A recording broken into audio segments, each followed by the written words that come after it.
السلام علیکم ورحمۃ اللہ وبرکاتہ۔ دوستوں، ہم بستری کرتے وقت 3 ایسی غلطیاں ہیں جو ہمیں نہیں کرنی چاہیے۔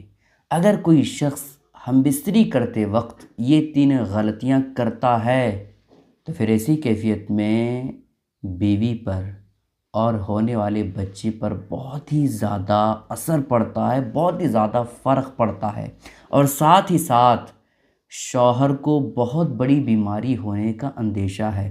اس لیے یہ ویڈیو بہت ہی زیادہ امپورٹنٹ ہونے والی ہے دوستوں، کیونکہ شوہر اور بیوی ان دونوں کو پتہ ہونا چاہیے کہ بھائی ہم بستری کرتے وقت جو مرد اور عورت ملتے ہیں ساتھ میں، تو اس وقت ہمیں کیا کرنا چاہیے اور کیا نہیں کرنا چاہیے، اور کیا کرنے سے بیوی پر، شوہر پر، بچے پر فرق پڑتا ہے، اثر پڑتا ہے۔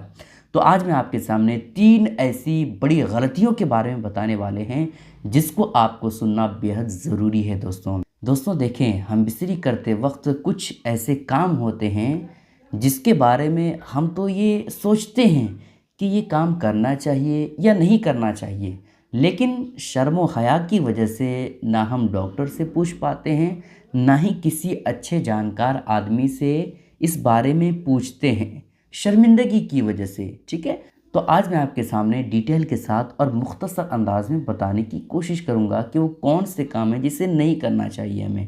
پہلا سوال ہے دوستوں جو ہم بستری کرتے وقت لوگ سوچتے ہیں، وہ یہ کہ ہم بستری کرنے کے فوراً بعد پانی پینا چاہیے یا نہیں پینا چاہیے، کیونکہ شوہر اور بیوی جب دونوں آپس میں ملتے ہیں، اس کے بعد جب فارغ ہو جاتے ہیں، ہم بستری کر لیتے ہیں، اس کے بعد پیاس کی شدت بہت زیادہ بڑھ جاتی ہے، پیاس بہت زیادہ لگنے لگتی ہے، تو پھر ایسی کیفیت میں سوچتے ہیں کہ پانی پینا چاہیے یا نہیں پینا چاہیے، اگر پیتے ہیں تو کیا ہوتا ہے، ٹھیک ہے؟ تو اس حوالے سے آپ جان لیجئے کہ اگر آپ بیوی سے ہم بستری کر رہے ہیں اور ہم بستری کرتے کرتے اگر آپ کو پیاس لگ گئی ہے یا ہم بستری کرنے کے فوراً بعد پیاس لگی ہے، تو پھر ایسی کیفیت میں آپ کو پانی نہیں پینا ہے۔ اگر آپ ہم بستری کرتے کرتے یا ہم بستری کے فوراً بعد پانی پیتے ہیں تو پھر ایسی کیفیت میں شوہر کو تنفس کی بیماری ہو سکتی ہے، جس کو دمہ کہتے ہیں، وہ بیماری ہو سکتی ہے۔ تو اس وجہ سے اس بات کا شوہر بھی خیال رکھے اور بیوی بھی خیال رکھے کہ ہم بستری کرتے وقت، ہم بستری کرتے کرتے یا ہم بستری کرنے کے بعد فوراً پانی نہیں پینا چاہیے۔ کب پانی پینا چاہیے؟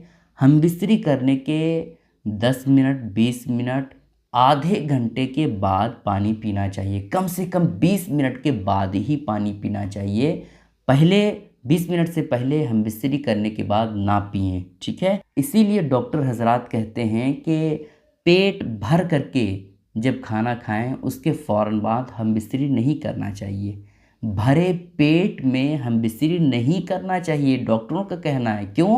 اس وجہ سے کہ اگر کوئی پیٹ بھر کر کے کھانا کھاتا ہے اور فوراً ہم بستری کرتا ہے تو پیاس زیادہ لگتی ہے، تو اس وجہ سے ڈاکٹروں کا کہنا ہے کہ جب پیٹ پورا بھرا ہو تو اس وقت ہم بستری نہ کریں، بلکہ کھانا کھانے کے 10، 15، 20 منٹ کے بعد ہی ہم بستری کرنا چاہیے، ٹھیک ہے؟ تو ایک سوال ہو گیا دوستوں جو عام طور پر لوگ ہم بستری کرتے وقت سوچتے ہیں اور غلط کرتے ہیں۔ دوسرا سوال ہے دوستوں جس کو لوگ سوچتے رہتے ہیں، پوچھ نہیں پاتے ہیں، وہ یہ ہے کہ ہم بستری کھڑے ہو کر کے کرنا چاہیے یا نہیں کرنا چاہیے۔ بہت سارے لوگوں کا یہ کہنا ہے کہ کھڑے ہو کر کے اگر ہم بستری کرتے ہیں تو بچے پر اثر ہوگا، اگر بیوی پیٹ سے اسی طرح سے ہو جائے گی، حمل سے ہو جائے گی، پریگننٹ ہو جائے گی، تو پھر ایسی کیفیت میں بچہ جو ہے وہ کسی طرح سے نقصان کی شکل میں پیدا ہوگا۔ تو ان باتوں کی حقیقت کیا ہے؟ مذہب اسلام میں کھڑے ہو کر کے بیوی سے ہم بستری کر سکتے ہیں یا نہیں، اس حوالے سے بھی آپ جان لیجئے۔ دوستوں دیکھیں، مذہب اسلام میں کھڑے ہو کر کے ہم بستری کرنا یہ کوئی ناجائز یا حرام گناہ کا کام نہیں ہے۔ دوستوں دیکھیں، اللہ رب العزت نے قرآن مقدس میں ارشاد فرمایا ہن لباس لکم وانتم لباس لہن، جس کا مطلب یہ ہوتا ہے کہ شوہر اور بیوی یہ ایک دوسرے کے لیے لباس ہیں۔ جس طرح سے ہم لباس میں، کپڑے میں کوئی پردہ نہیں کرتے ہیں، جس طرح سے چاہیں پہن سکتے ہیں، آئرن کر کے پہن سکتے ہیں، بنا آئرن کر کے پہن سکتے ہیں، اسی طرح سے شوہر اور بیوی یہ ایک دوسرے کے لیے لباس ہیں، جس طرح سے چاہیں ہم بستری کر سکتے ہیں، جس طرح سے رہنا چاہیں رہ سکتے ہیں۔ لیکن ڈاکٹروں کا کہنا ہے کہ اگر شوہر کھڑے ہو کر کے ہم بستری کرتا ہے تو پھر ایسی کیفیت میں شوہر کو بہت ہی زیادہ کمزوری محسوس ہوگی، بہت ہی زیادہ کمزور شوہر ہو جائے گا اگر شوہر کھڑے ہو کر کے ہم بستری کرتا ہے تو، ٹھیک ہے۔ لیکن مذہب اسلام میں کوئی ناجائز یا گناہ یا حرام کام نہیں ہے، ٹھیک ہے۔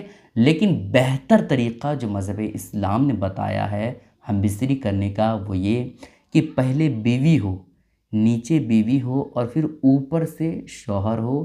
یہ ہم بستری کرنے کا سب سے اچھا طریقہ مذہب اسلام نے بتایا ہے۔ جس طرح سے ایک نر اور مادہ ہم بستری کرتا ہے، جس طرح سے جانور ہم بستری کرتا ہے، پہلے جو ہے نر ہوتی ہے، اس کے بعد مادہ ہوتا ہے، اسی طرح سے مذہب اسلام نے طریقہ بتایا ہے کہ نیچے سے عورت ہو اور پھر اوپر سے شوہر ہو۔ یہ صحیح طریقہ، یہ اچھا طریقہ ہے ہم بستری کرنے کا، ٹھیک ہے۔ لیکن اگر کوئی کھڑے ہو کر کے ہم بستری کرتا ہے تو یہ ناجائز اور حرام کام نہیں ہے، جائز ہے، لیکن بہتر طریقہ جو میں نے بتایا ہے وہی ہے، ٹھیک ہے۔